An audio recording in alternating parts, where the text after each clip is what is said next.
All right, so thank you all for being here. We are in the middle of the AREGA debrief, and this is the portion where we are going to do, the steering team members here are going to do a report out to the team that showed up here. I think I shut that thing off.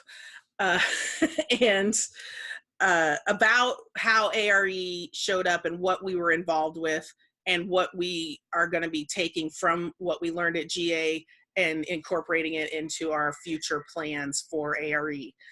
So I am going to first talk about the workshop that we sponsored, which was about Christian hegemony.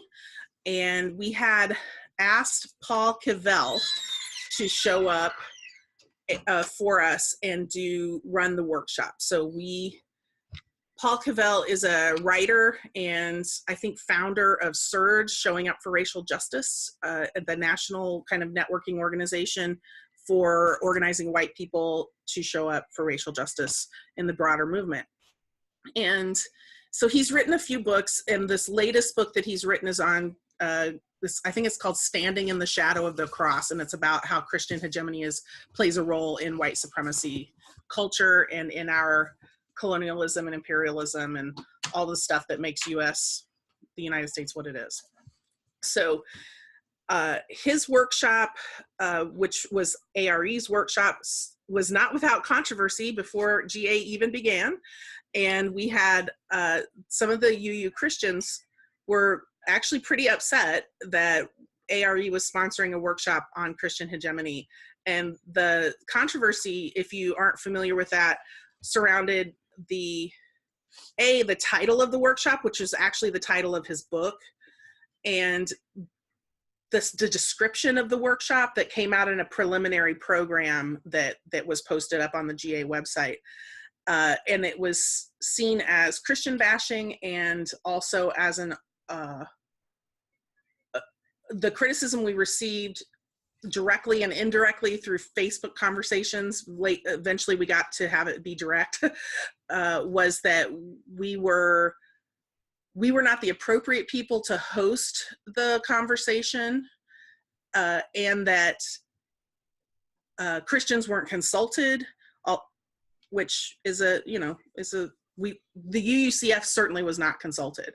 We do have Christians on the steering team, but the UUCF in general was not brought in as a partner on this workshop.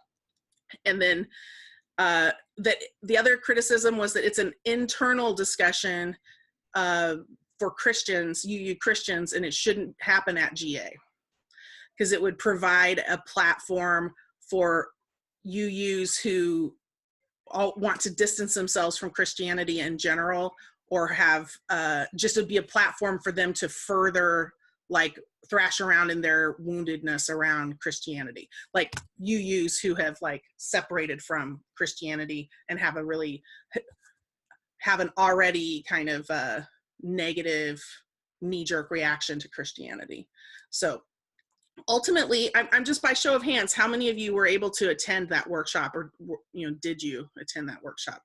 I'm seeing no one in the room. I'm not sure if Kim was able to attend. Kim, can you let us know?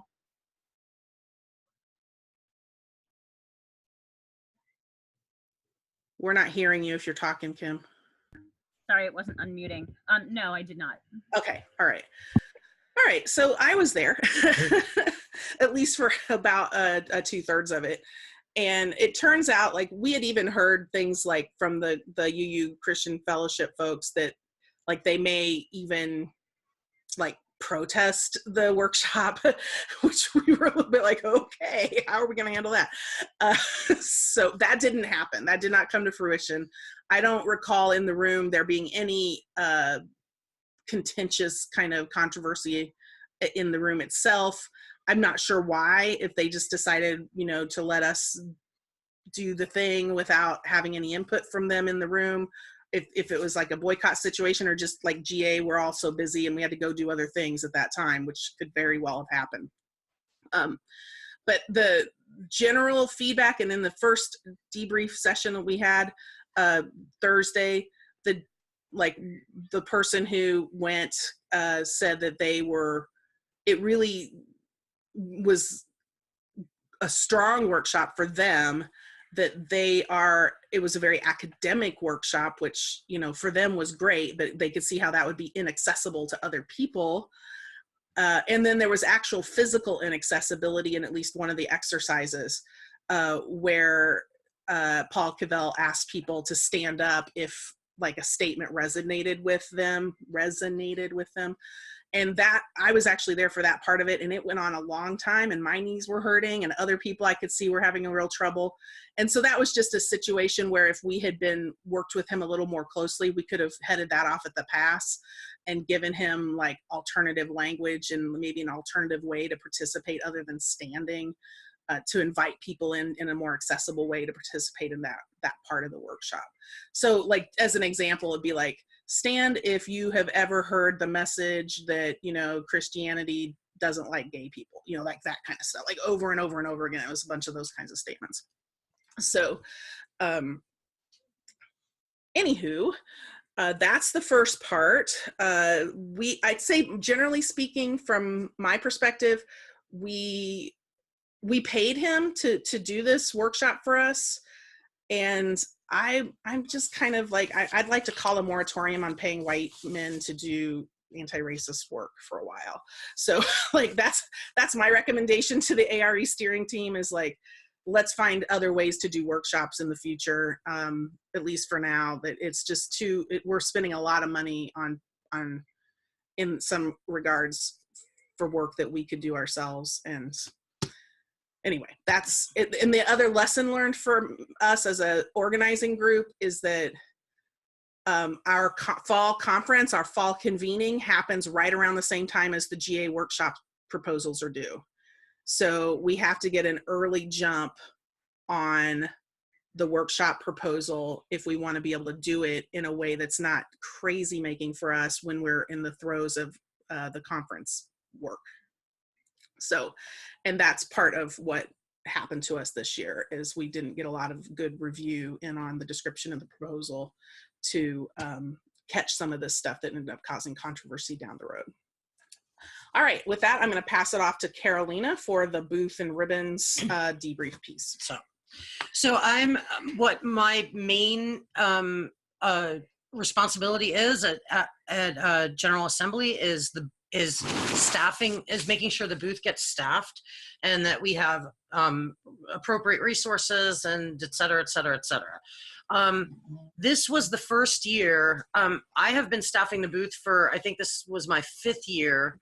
It might have been my 6th, where largely most of the time I spend at GA is in the ARE booth because everyone else is running off doing other things. And we've had that conversation after GA every time about we need more people to do that, because I have not been to a GA workshop ever because of that. So ever, like really ever. No, I went to one like in 2011 or something, but that's just, but this year was the first time that we did not have complete booth staffing, partly because 2 of our major movers and shakers were off-site delegates this year and didn't come, and they always like threw down when something was really critical and we had to step away and whatnot. The booth, we pretty much doubled our resources this year, and then we put them all online. That was really successful. We got a lot of people who said, no, we won't take the paper. A lot of people did take the paper. But a lot of people just signed up to get the online resources. So I feel like that was like well worth the effort of consolidation and whatnot. And we also included a lot of, we hadn't been providing kind of the more 101 resources for a while, partly because most of the people like we know are already ahead. So we're trying to, you know, promote resources that are like what you're working on now. But this year I brought back Peggy McIntosh, and we brought out the cultural iceberg and all of that.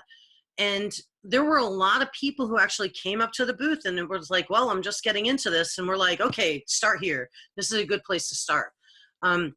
Because anybody who hasn't even really explored the language of justice, you know, having them confronted with the Tema Okun, Kenneth Jones piece is just not, it's like trying to run before you can walk, which is ableist language, and I apologize. We had, so interestingly, and we last year, to push the conversation that had started around the whole Southern Regional Lead hiring thing, we had put out these ribbons saying, no, really the problem is white supremacy. We had some of those left over, and then we said, okay, they were we thought we were this is exactly what happened, by the way, when we put out the Black Lives Matter ribbons a couple years ago. We were like, we're going to put them out, and we're going to push the conversation. Well, by the time GA rolled around, Black Lives Matter was the new hotness, and everybody wanted Black Lives Matter ribbons. We had everybody coming up, I want this, I want this. So that really happened with the white supremacy ribbons last year. And certainly this year, because they're like, oh, last year you had these ribbons, do you have them again? So they were very popular, and we blew through. We don't have a whole lot left. So we ordered 1,000. We ordered 1,000 ribbons. And for the size of GA, right, we did not get rid of 1,000 ribbons last year, to be sure. So for the size of GA, that was pretty cool. So I just wanted to, this is your membership dollars hard at work, okay? But we did not have full booth staffing. A lot of that was because we were on a skeleton crew, was because we were having some of the conflict, and was because some of our best volunteers were not here. But I think we had a number of resources, and there were more people in the drum booth than any GA I've ever attended, consistently and numbers-wise. We had more people in the drum booth, so we were able to kind of manage that a little bit, and they were able to just point at the resources if nobody was in the booth. With that, we had some really, really great connections with some of the new drum leadership. We had better communication and relationship building, which normally is almost impossible at GA. It's like info only, need to know only communication, because everybody is super busy. But we were able to have a lot of in-depth conversations and a lot of talk about, what the next year will look like for our partnership and our relationship. And there was some really good allyship work done, including, I'm going to say for you, they had left a connector for their banner, like one of those little joint connectors for the PVC piping. They had left it got lost somewhere. So they said, okay, well, we just won't walk in the banner parade. And Lori's like, over my dead body. And so with magic markers and duct tape from somebody's box, okay, that they were going to throw away. And we're like, no, don't throw away the duct tape. We actually made them a connector for their banner so they could march in the banner parade. And they were so tickled by that, and a lot of other things that we did together through GA, that they brought us presents after. First time in my life we got presents from the drum team. I'm just saying. They weren't actual cookies. They weren't cookies. It was chocolate. But it was very nice, and it was a good teamwork thing that I appreciated that we could help out with. Yeah. So the other really big visible thing that ARE was responsible for, so we're talking about what our responsibilities were up front, which it was the Paul Cavell workshop, the booth, and the networking session. So Laura's going to talk a little bit about the networking session, and then we'll go into the advocacy stuff. So I think Kim, I'm pretty sure Carla and Leslie were at the networking session, and I don't know if Kim was able to be there. So I had to volunteer during those hours. Sure. So I could. Okay, and then Laura, we had intended to video stream the networking session, and we completely dropped the ball on that. So mea culpa for that. And so Kat couldn't see it either. And so I will go ahead and give us a quick rundown. It was on a Friday night. We were tired. We were hungry. Other people were tired and hungry. I was absolutely shocked when that many people showed up. We were like, oh, this, 5 people are going to show up and we'll let them talk, let them have their say, and then we'll just go get dinner somewhere. And then that many people showed up. We're like, ooh, I guess we got to do a program. So Chris Jimerson and Carolina and I gathered out in the hallway as these people kept rolling into this room. and we were like, okay, what are we going to do? I guess we're going to start with some kind of prayer. And we started with a centering reading and a prayer, Mickey Scott Bay Jones, Invitation to Brave Space, which is always one to have in your back pocket, let me tell you. It's a good one. You can look it up online. Very easy to find, Invitation to Brave Space, good invocation for these kinds of things. And then Chris did a really lovely extemporaneous prayer. He's one of our clergy steering team members. And then we were able to get in to the networking part of the night. And we basically had about an hour's worth of people bringing up questions that they're grappling with, people bringing up issues and concerns that are going on in their own congregations, and how whiteness is showing up in their congregations, and how to be good allies, broad-ranging things from, like, how can my congregation support the 8th Principle Project, down to, we know we need to be in accountable relationship with people of color-led groups, but they, A, either don't exist in our neighborhood, B, are in conflict with each other, so we don't know how to, handle accountability in that regard. Those are real questions, and that's for real. So there were so many good questions that we could not address fully in the time that we had, that we're really looking at developing some webinars around going deeper into these webinars / workshops, online forums like this, to go deeper into some of those issues that were brought up by the membership and by the people who showed up that night, because you didn't have to be a member to be there. And I think we had, I'm guessing 50 or 60 people in the room, and we thought, okay, yeah, they'll start here, and a half an hour later, most of them will be gone. There was a little bit of attrition, but not a lot. I mean, I was surprised. And then we went long because, we're verbose, and, and they stayed. I was very surprised, and pleasantly. And then there was even some personal connecting happening afterwards. I could see people making connections and talking to one another, and that was really great to see as well.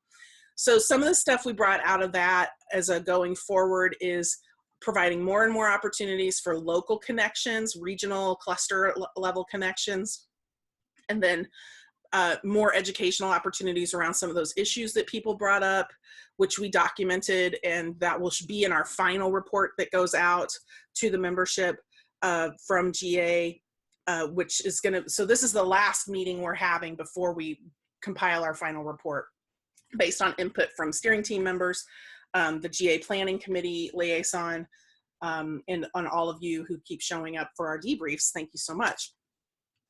So with that, am I missing any big thing at the networking session? I think it was good. And I was pleased too, how many people showed up, and how long everybody stayed, and how rich, sometimes we get into a room like that, especially at General Assembly, and everybody's just there to observe. This happens in webinars too, right? Everybody just comes to observe, right? And then nobody's got nothing to say. And then I end up doing all the talking, and that's not really what I want to do. But people had, there was some rich, people had real stuff, right? And a lot of people had real stuff. We had to kind of cut the questions and the discussion. We didn't actually even get to discussion, which we wanted to do, but there was so much. And I was really appreciative of that, because honestly, those topics alone, and I think we ferreted out 7 kind of general topics, right? That we could have a weekly connection session for 2 months on each of them. We can be talking about this stuff for the next year. And it also, I think, impacts how we look at our possible involvement in regional assemblies and our involvement next General Assembly. These are the questions our members are working on. like, let's do workshops on that, right? This is really, really relevant to moving us all forward. So I was really, really happy about that. And like that everybody was so there, even though I think we were all at a level of exhaustion that was pretty extreme. So, so I just gonna gloss over the advocacy piece a little bit. Usually ARE is involved either directly or indirectly in some advocacy at General Assembly every year. Whether or not there's some proposal that we're like, no, don't do that, or yes, please. And the two major points that we were involved in this year was the Congregational Study Action Issue, CSAI, on, there were two, one on intersectional oppression and one on white supremacy. White supremacy is ARE's purview, so the steering team had consents to be supporting that one, even though there was quite a bit of problematic language and it seemed incomplete, but we thought we could fix that with the Commission of Social Witness for Social Witness, but apparently we could not fix that with the Commission for Social Witness. So I have some opinions now that people are going to hear. So anyway, we partnered with First UNOLA and a bunch of other people to support that. And we will, in our report, include like the video recordings that are available so people can like see what's actually going on, because we don't have that kind of time today. That did get adopted, and what is most important, excuse me, what is most important about all of that and most relevant to members of ARE is that ARE is one of the organizations with whom the CSW is now going to have to be in communication around the curriculum that gets developed and eventually around the statement of conscience that gets written. All of a sudden, you know, yay, I'm glad, because I think white supremacy is the root of all these things, but all of a sudden it makes a whole lot more work for us that, you know, we're just starting to build out the leadership collective. I'm like, oh no, we have to be ready. So that's really what our takeaway is, and what we want your takeaway to be is like ARE members and leaders are going to have to really step into working really, really hard so this can be the best it can possibly be over the next 4 years. I have been through the CSAI process multiple times. I have seen curricula come out that confused me. And we're really hoping that the curriculum around white supremacy comes out in a way that people can actually really engage in that work on a variety of levels, etc.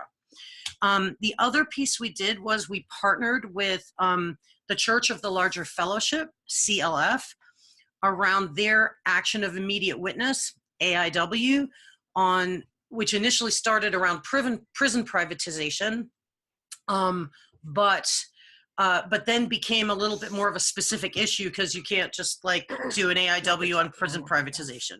I can talk a little more about that, please. So yes, so we did that, and Lori will tell you more about it because she's the other part of the CLF partnership. So what we, at the CLF, we have a prison ministry that has over 870 members. And we actually polled all of those members, asked them to write us about what their biggest issues are that they're facing while incarcerated. And the predominant response, there were a lot of responses around policy, legal stuff, but the predominant response not only was the hardships that they had because of privatization that's going on in their facilities where they're incarcerated, but specifically around access to health care and going into debt because they are being charged for health care in violation of the UN rule. I think it's Rule 24 on the Nelson Mandela rule is how it's colloquially termed. And so we responded very directly to incarcerated Unitarian Universalists who cannot come to GA because they're incarcerated and who cannot participate off site because many of them are not allowed to have internet access, and particularly during the specific timeframes they would need it to fully participate as an offsite delegate. So this was a wonderful, ultimately a very wonderful partnership where we were, the CLF and in partnership with ARE, providing voice for people who could not bring their voice here directly. And then also speaking not only on behalf of incarcerated UUs, but all incarcerated people. So as the people who could give us insight into what it's like day to day in prison.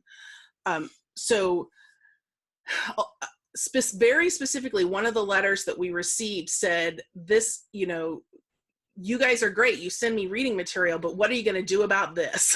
It was very challenging, very directly challenging, not only to the CLF, but to all of us, to all Unitarian Universalists. So I was so grateful that the body of delegates chose our AIW to pass as one of the ones to pass. And I mean, they are all, every freaking AIW this year was amazing and important. And I know that was said over and over from the podium. Elandria said it several times as well. And we should all be taking action on these items, even the ones that could not pass. At the same time, I'm so grateful that we were able to say that there was a resounding yes to this, back to our membership, our Unitarian Universalist constituents in prison, to close the loop on that and really say, you were heard, your concerns were heard, and that we're taking action now as a body. So that's all I have to say about that. Thank you all so much for whatever work you did to help with that. And it's not going to be, if AIW still exists, I think that it won't be the last time you're hearing from the CLF on that. We will continue to explore different ways to help prison populations, people who are forgotten and left out of so many processes, be able to have their voices heard. So, yeah, it's awesome. So the last little section we have is kind of like issues, GA issues, and kind of like the allyship that we were doing. And the first thing was, we knew up front the Commission on Institutional Change had requested that we had support, both clergy and lay support, for folks who were participating in their focus groups. Because any number of things can happen, any number of triggering things can happen in a focus group like that. They were going to be, I don't know of anybody who participated in focus groups like in this team, but if you did, like, give us a shout. Did you, Leslie? Oh, if you can give us just a moment. So we were essentially at the ready. We had several people lined up who were on call throughout the entirety of GA in case the Commission on Institutional Change sent us folks. And that actually tied up some of our people and made them not able to do other things. But we felt that that was a really, really big ask. And it was more important to have people at the ready for that than, than other less important things. Leslie, I would love it if you just give us a quick overview, because I had no idea even what they would look like.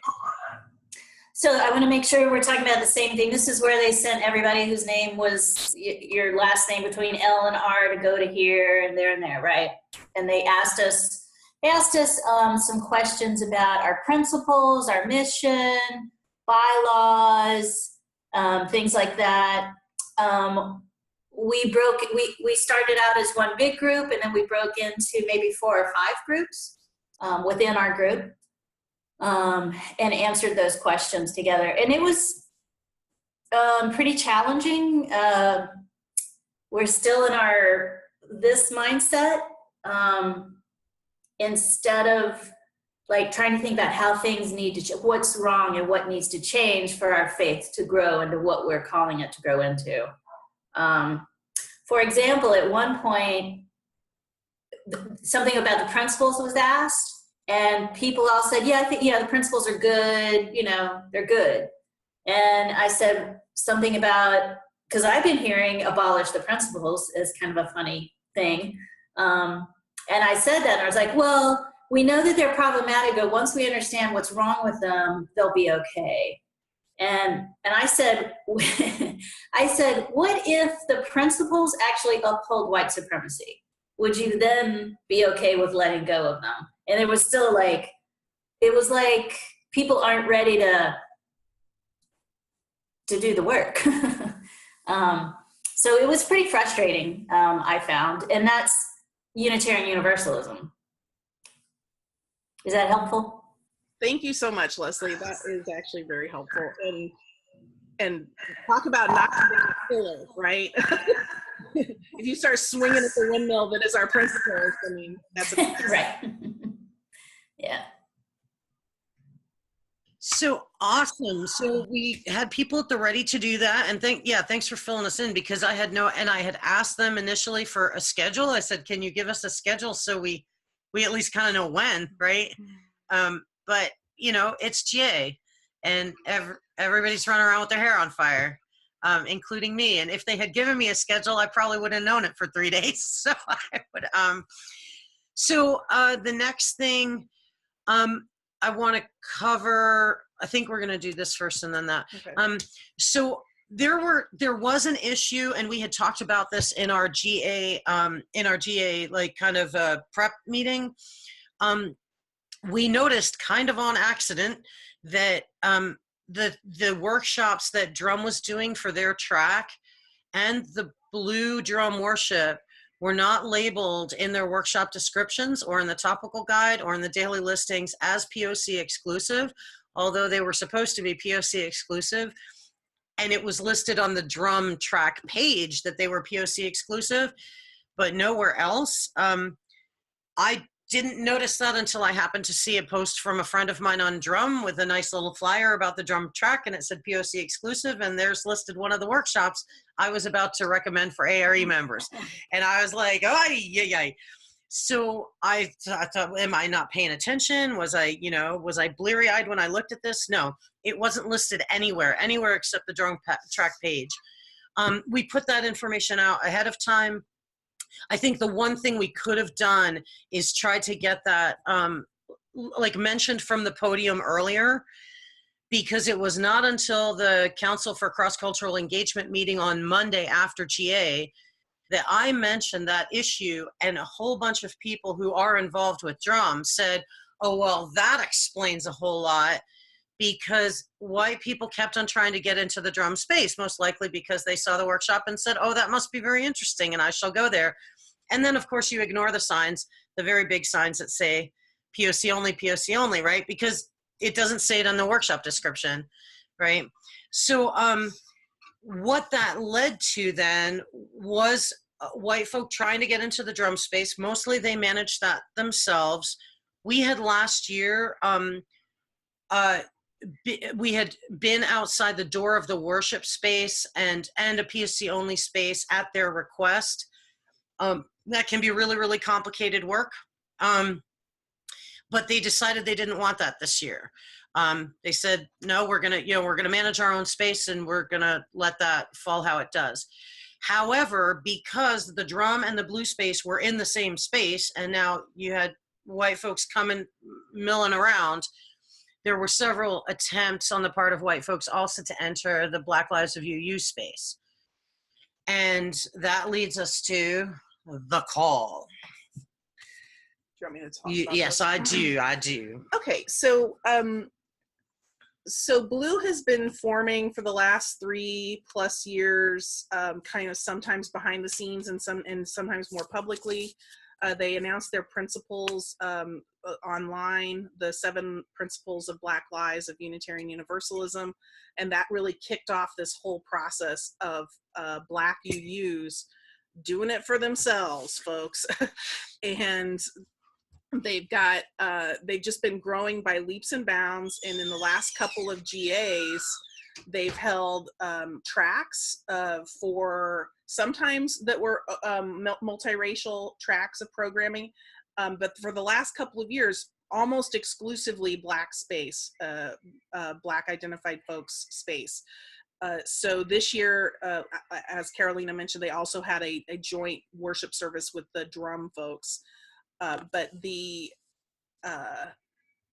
not really asked ARE until this year to help run interference for white folks trying to, well-meaning white folks are just ignorant of what it means to have exclusively Black space, or literally challenging the exclusive Black space and the need for it on the principles of Unitarian Universalism, like saying, well, that's not in accordance with our principles. And so there's a whole dissertation we could talk about as well. So we got the text. I got the text from Lena in the middle of GA because they didn't anticipate needing this year, and they ended up needing it, to ask us to post someone outside the door of the Blue Healing Space where a lot of that programming was taking place, after a Black youth was accosted by a white adult about trying to get into the space in a kind of an ugly way, to be honest. So specifically the youth was told, was asked, like, can I go in there and get some water? I see you guys have water in there. And she was like, the sign says it's exclusively Black space. And the woman basically said, even though I've given you guys money, you're not going to let me in. Like, talk about our culture of ownership showing up. I'm a donor. I should be able to invade your space. So that was very problematic and troublesome. And not only the youth adult dynamic, but then also adding this money power dynamic into the play, and the racial dynamic into the play. So that was the impetus, among other, things that had happened, where they finally called us and said, we need some people. So I would say that, yes, it is a very challenging thing to do, to essentially run interference for an exclusively POC space or Black space when you are a white person. It can be really troublesome if you misidentify someone. You have to be very careful about how you approach people, and you have to also not be appearing to be like gatekeeping. It's so there's a lot of like nuance to all of that. And so we rose to the occasion. We said, yes, we would do it. And we went about building the schedule out. I went directly there and was the first person posted while we built. So talk about building the plane while we're flying it.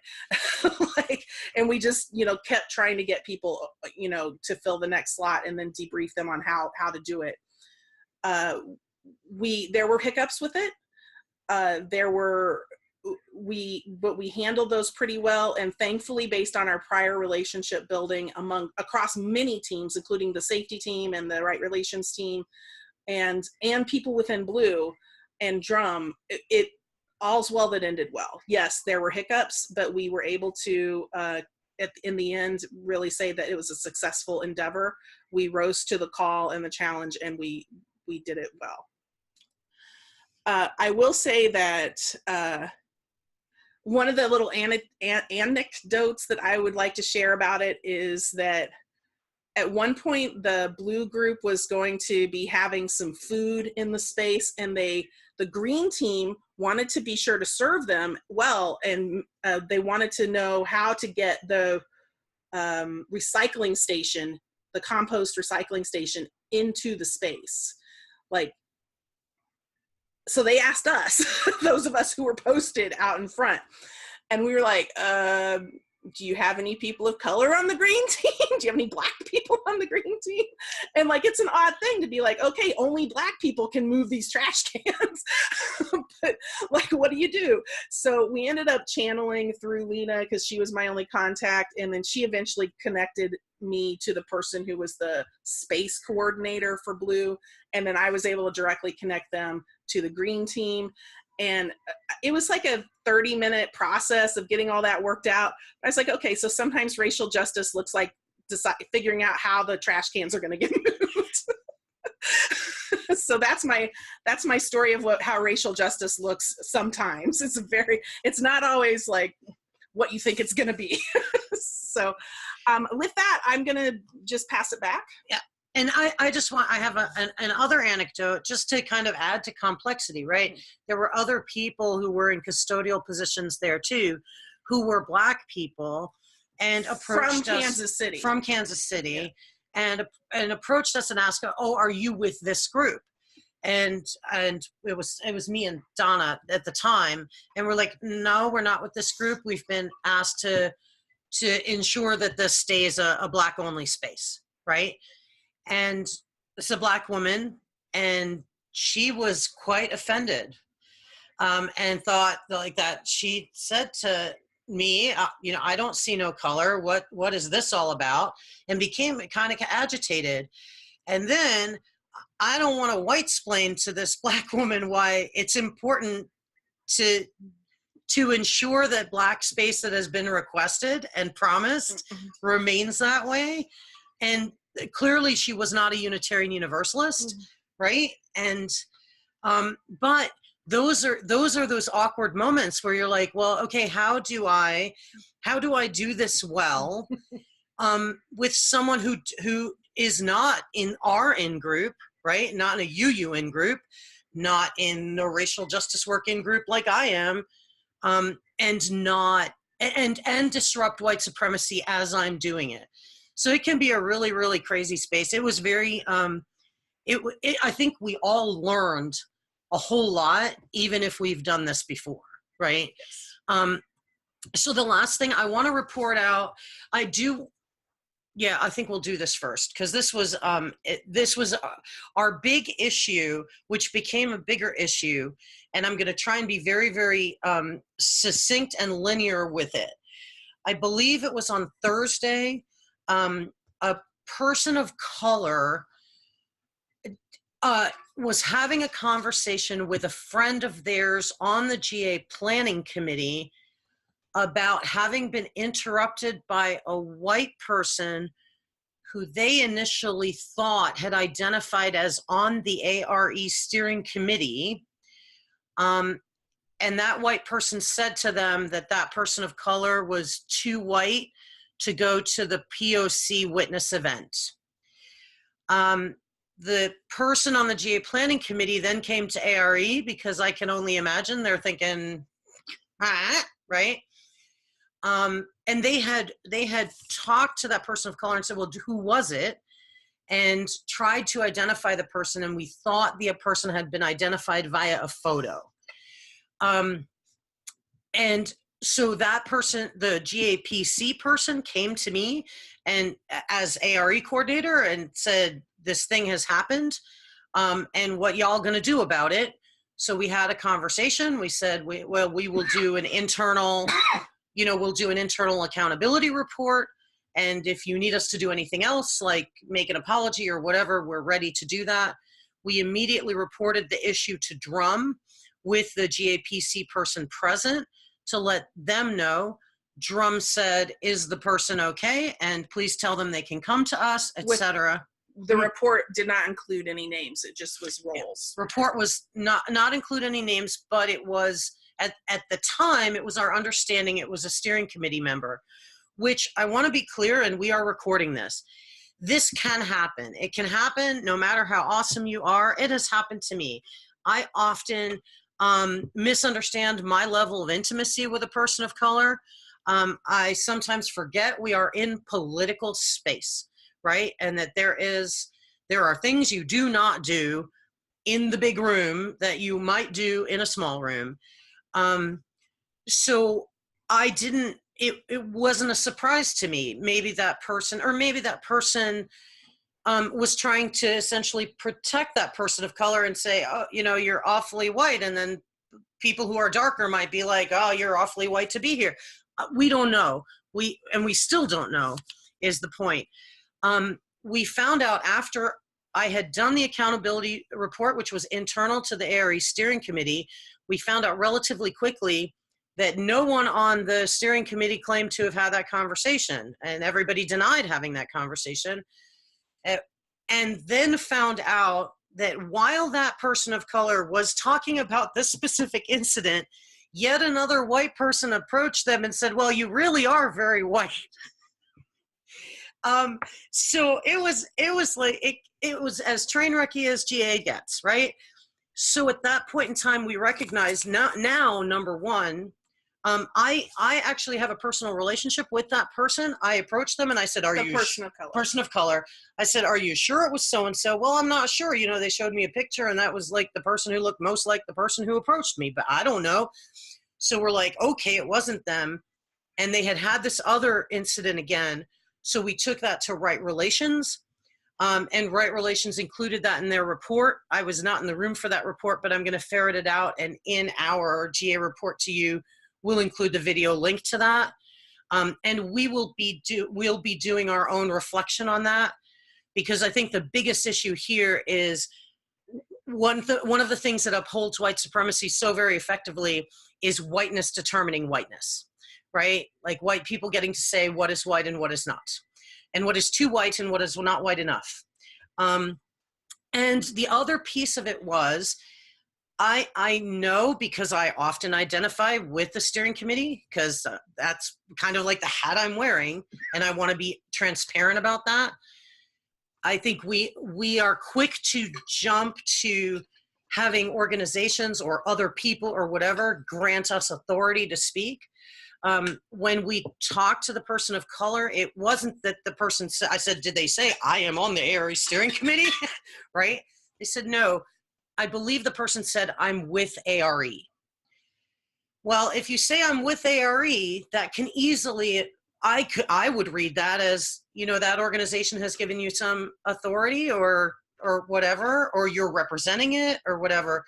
So we'll be talking a little bit about that in our report. And that is why I think it's so important to use I speak and speak from our own experience, because when you do that, so what resulted was there was a random person running around GA, which we did not even know was a member of ARE. They could just be a part of the discussion group for all we know, right? Who had acted in a way that we would like to correct, but we cannot find their identity. The person of color went around GA for the rest of GA trying to find the person who had said it to them and has not found them. So I don't know, maybe after our report, somebody will come forward and be like, oh, that was me and mea culpa. But at this point in time, that was our situation. We stayed in close contact with Drum throughout the whole process. As soon as we knew it wasn't from the steering committee and it was a broader issue, we communicated that. And they talked to that person of color, and everything was cool. Just as a personal note, that person of color has lived in their skin for a very, very, very long time. They do own a mirror and understand that they occupy often both spaces depending on who is looking at them and who is deciding what whiteness is in that moment. They were fortunately, it's not always the case, they were fortunately not so triggered by that event to require chaplaincy at the time. But we also did a little bit of reparations work with them and took them to dinner a couple of times, and because that is what then needs to happen.